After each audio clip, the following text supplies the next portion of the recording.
حیدرآباد سے ایلور جانے والی بس حادثے کا شکار۔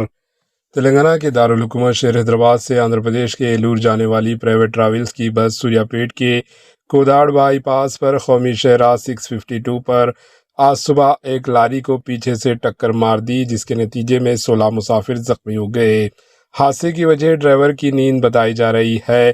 بس میں 36 افراد سوار تھے اور ٹکر کے بعد دروازے جام ہونے پر مسافروں نے ایمرجنسی کھڑکیوں سے باہر نکل کر جان بچائی۔ زخمیوں کو ہسپتال منتقل کر دیا گیا۔ پولیس نے کیس درج کر کے تحقیقات شروع کر دی۔ Bureau report AHN news.